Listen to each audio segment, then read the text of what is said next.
problem. Okay, let's explain.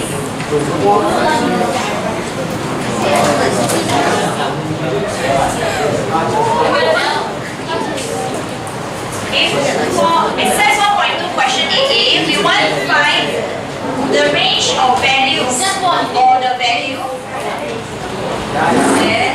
Something going on?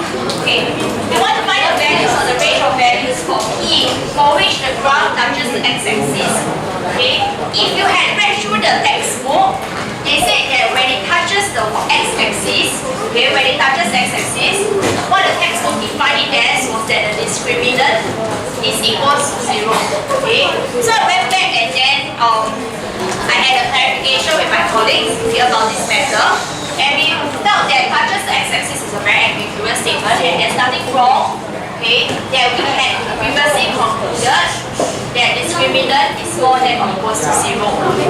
Okay, so I did give you the correct conclusion that touches the x-axis, we will take it as discriminant more than or equals to 0. But when in solving this question, our discriminant comes out to be p squared.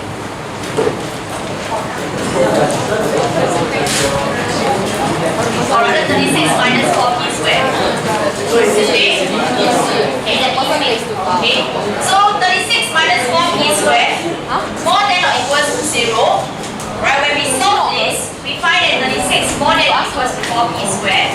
Or we can see it as 4p squared less than or equals to 36.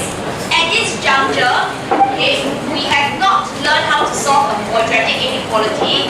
Okay, so I'll leave it at this first. In fact, I'll leave it at this step. Okay, I'll go through it once I continue in chapter 1.4. Okay, sorry, is it 2.3 or 2.3? So what should we do? Leave it at that first, so 2.3. So it's something like that. Yes. Take my meal. Yeah.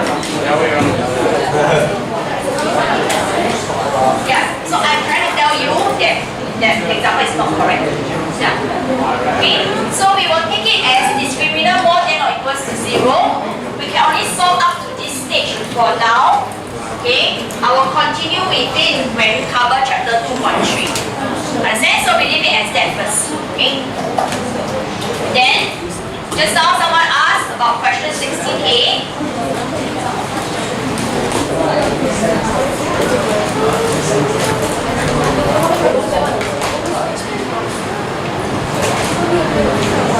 Okay, it says that we want to find a range of values of f for which x squared minus 10x plus 4 minus m more than 0 for all real values of x. Right? So, for this expression to be always more than 0, it implies that our discriminant has to be less than 0 and coefficient needs to be more than 0. Okay, so coefficient more than 0 in order for it to be true. Okay, our coefficient of x squared is positive because it is a 1, so it satisfies a more than 0. We will just have to apply that discriminant is less than 0. So in this case, the discriminant is going to be negative 10 squared minus 4 times 4 minus m.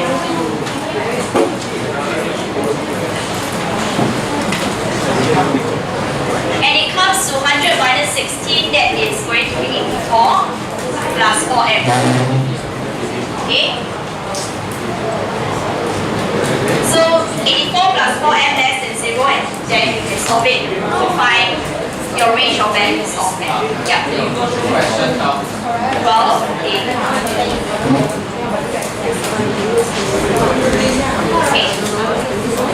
So solve yourself, this one. Next question 12.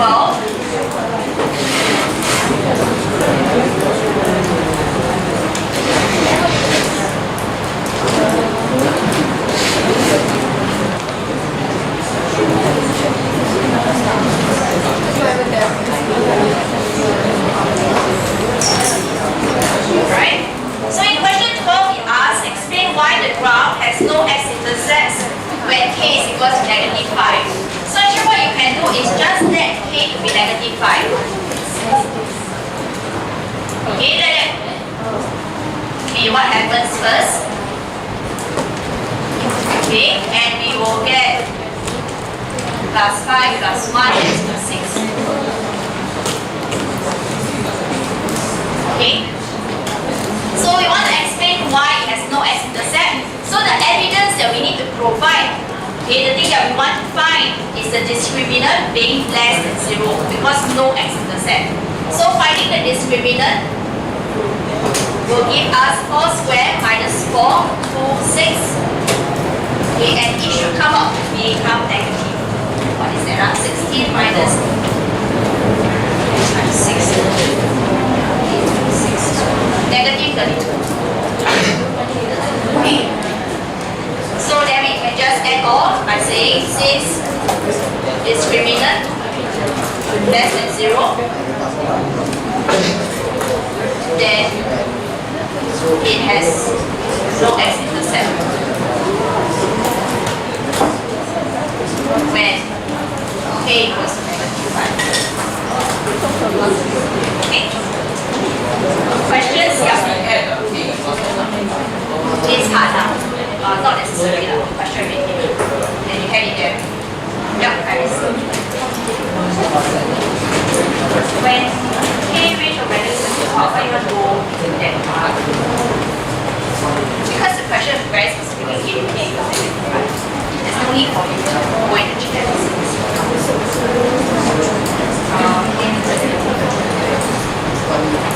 Maybe it works out, yeah, but it wasn't necessary. No need, because you're not talking about whether it's less than 0. Yes, Shannon. Find the discriminant first. Meaning to say, I think it's similar to what I just did. Okay. That means, right,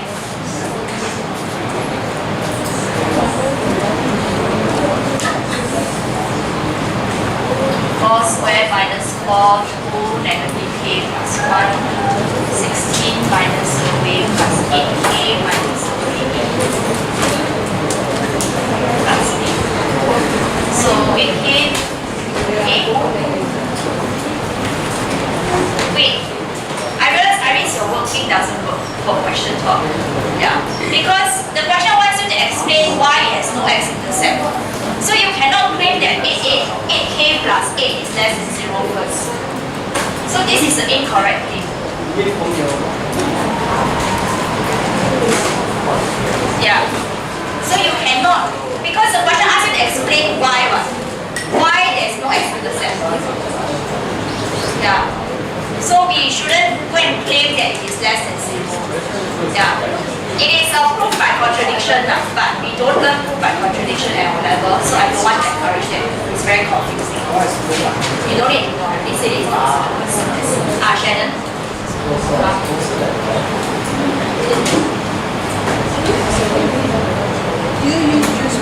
Oh, and then, see what I submit. When don't need to remember the when I submit. Yeah. Sorry, I was talking about. I thought it was the same as Iris. Okay. So Iris, I don't want to encourage this one. Alright?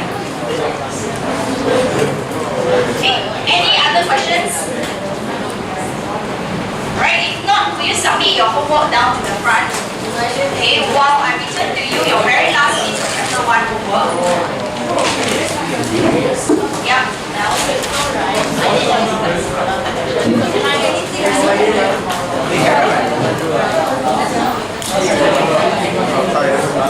Okay, part 3. Okay, let's solve the equation 2x squared minus 5x plus 1 equals to 0. Okay, for some of you, your graph, right, the problem is that, okay, it is not accurate. Okay, it is not smooth. Right, therefore your reading itself was not smooth. I definitely did go and check your answer from here with your values over here. Okay, I think we can all read better. Okay, so just for the scholars that we have in our class, right, I think maybe some of you don't have the same idea of accuracy accuracy that we teach over here, okay, when you calculate or when you read a graph, you can only read up to half a small square.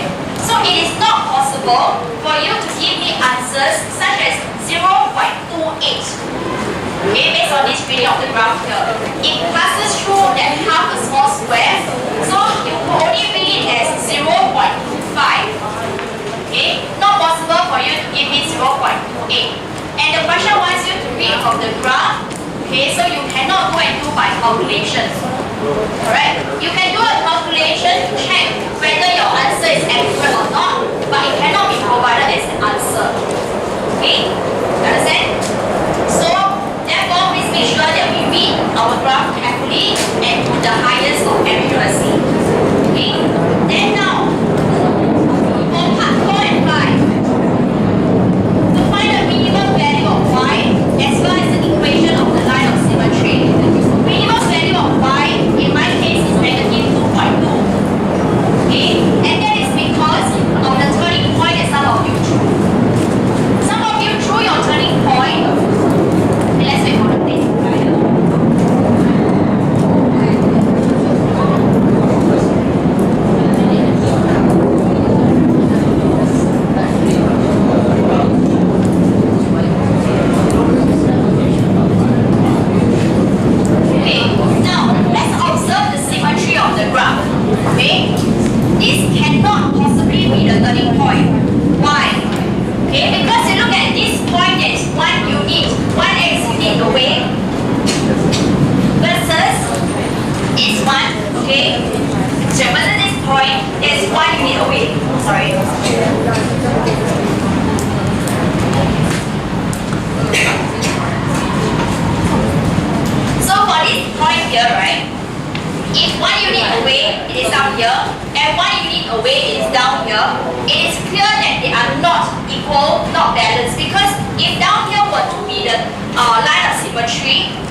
Okay, even the quadratic equation over here that we want to solve by drawing a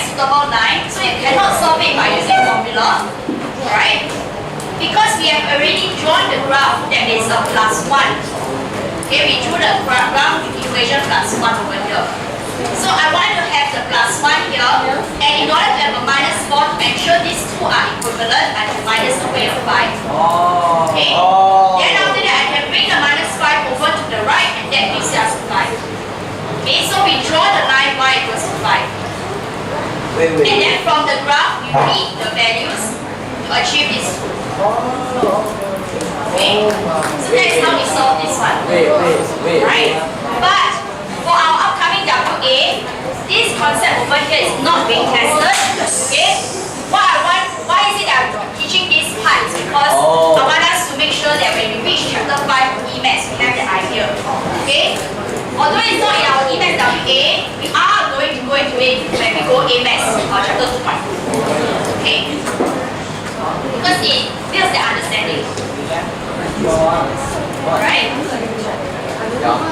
Okay. I will upload the entire soft copy of this answer onto Google Classroom later on. Okay. If you want to practice another graph, you can go and practice question 2, which I did not make it as homework. Right. I will also upload the answers, okay, of question 2 onto Google Classroom. Okay. Yeah. Yes.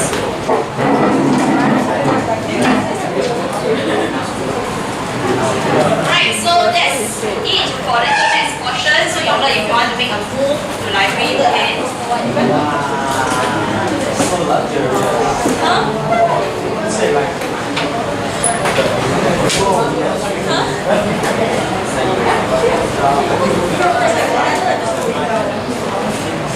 Oh, then for the marking that I have, sorry, I forgot one thing. A is for axis, P is for points. Yes, C is for curve. Okay, so these were my marking pointers for the homework.